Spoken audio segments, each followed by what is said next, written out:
Hey everyone, Mr. Sujano here. In this video we're talking about Xbox, GameRoy, Emuclicious, and more. Let's get started. Alright, we'll kick things off here talking about Game Boy emulation with GameRoy. If you haven't heard about this one before, I think we've talked about it on this channel, but if not, it is free, it's open source, it's available for Windows, Linux, and Android, and I'll drop a link to the GitHub in the description below. Now, GameRoy was last updated in September of 2022, but it is still being actively worked on, and I love the name of this. If you have heard about this one before, let me know in the comments below. If you haven't heard about this one before, let me know if you're interested in checking it out in the comments below. And speaking about good names, next up we're talking about Emuclicious, a Java-based emulator for the Game Boy, Game Boy Color, Master System, Game Gear, MSX, and MSX2. And Emuclicious just got a brand new update. This update is classified as a major update, and I'll drop a link to the changelog in the description below. On top of a whole bunch of bug fixes, Emuclicious is now added in anti-aliasing. Emuclicious is compatible with a whole bunch of different systems. All they have to do is really just support Java. Next up, we're talking about Xbox, but not necessarily emulation.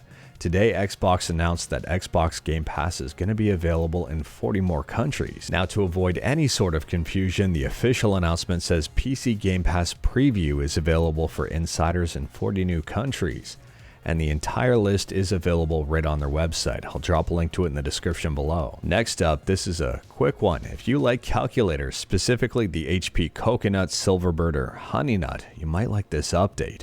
Release 9i of V41 has just released. If you wanted to check it out, I'll drop a link to this page in the description below. Moving on, and we're still talking about handhelds, this time with the Steam Deck. Today, Cyberpunk 2077 announced that it's finally verified on the Steam Deck.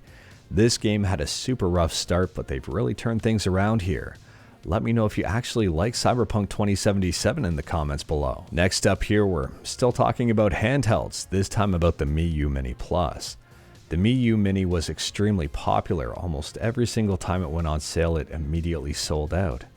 And the Miyoo Mini Plus, the upgraded model that's a little bit bigger here, is now on sale for about $64 overall. Although I don't have one of these handhelds to review just yet, if you wanted to see a review and comparison with the original Miyoo Mini, well, Retro Gamecore does have a video up on their channel, and I'll drop a link to it in the description below. And speaking about the Retro Gamecore, today I saw a tweet from them that was incredibly interesting. Ayaneo actually tweeted this one out, and I missed it, but I didn't miss Retro Gamecore's tweet.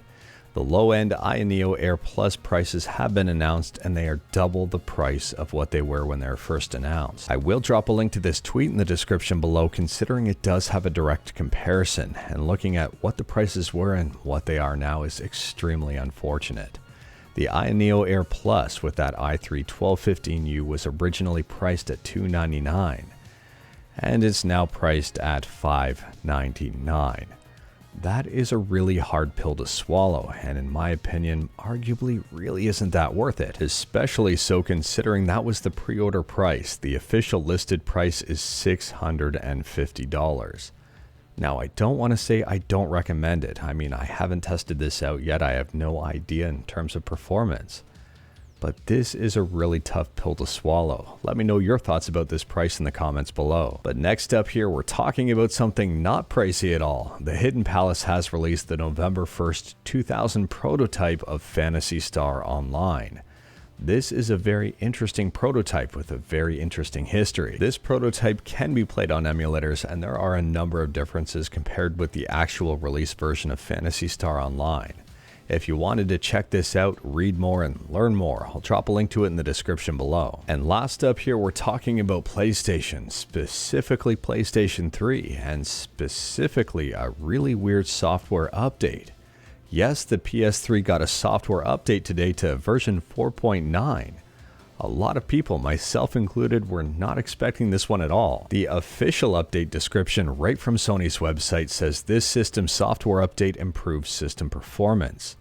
Don't go on expecting improved performance in game, and don't go on expecting 8K at 240 frames per second on your PS3.